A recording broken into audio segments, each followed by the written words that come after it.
रौनकपुर नाम के एक शहर में राजा रोनकसिंह का राज हुआ करता था। वो हमेशा अपनी प्रजा के हित में कार्य किया करते थे। वहाँ की प्रजा बहुत खुश रहती थी। एक दिन गिद्ध आकाश में भूतिया पेड़ के बीज लेकर उड़ रहा था। जैसे ही गिद्ध रौनकपुर पहुंचा, तो उसके मुंह से एकदम बीज रौनकपुर के बीचों बीच गिर गया।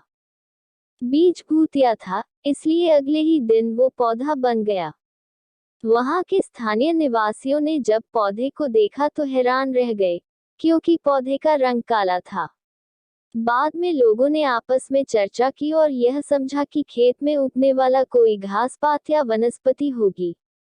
दूसरे दिन वो पौधा काफी बड़ा हो गया। लोगों को और ज्यादा दुविधा हुई कि एक ही दिन में ये पौधा इतना बड़ा कैसे हो गया। होते होते वो पौधा तीसरे दिन पेड़ बन गया। समय बिता और लोग भी तेजी से बढ़ने वाले पौधे के बारे में सोच सोचकर परेशान हो रहे थे। वो इस मामले को राजा के पास लेकर गए। ऐसे जादुई पौधे का पता चलते ही राजा तुरंत उस जगह पर पहुंच गए। राजा को जैसे ही पता चला कि एक काले रंग का पौधा 3 दिन में पेड़ बना है, तो वो भी उस पेड़ को हैरानी से देखने लगे। राजा उस पेड़ के पास चौथे दिन पहुंचे थे और तब तक पेड़ और बड़ा हो चुका था। वो इतनी तेजी से फैला था कि किसी को यकीन ही नहीं हो रहा था।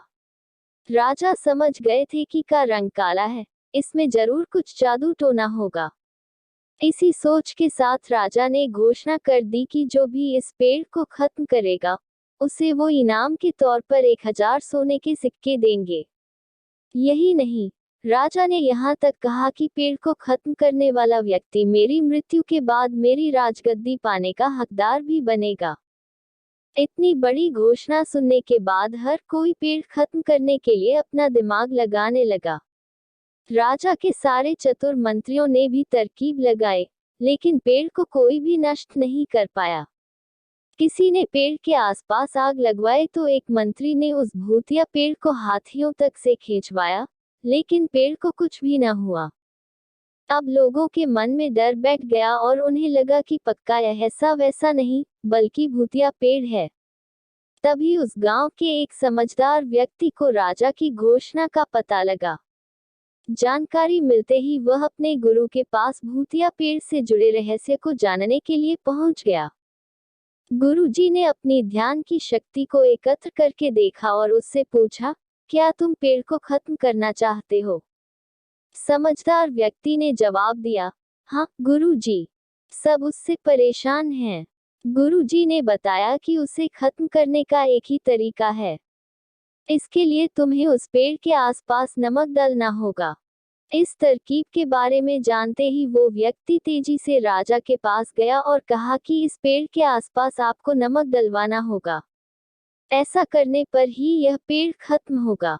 राजा ने अपने सैनिकों को ठीक ऐसा ही करने को कहा। सैनिकों ने मिलकर पेड़ के चारों ओर खूब सारा नमक डाल दिया। नमक डालने के एक दिन बाद ही पेड़ का आकार कुछ कम हुआ।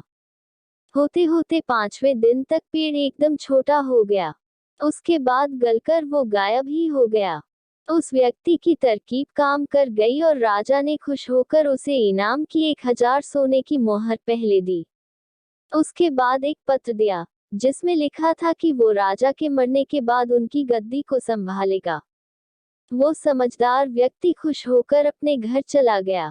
कहानी से सीख, ऐसी कोई मुसीबत नहीं होती जिसका समाधान न किया जा सके। जरूरत है तो बस धैर्य और समझदारी की।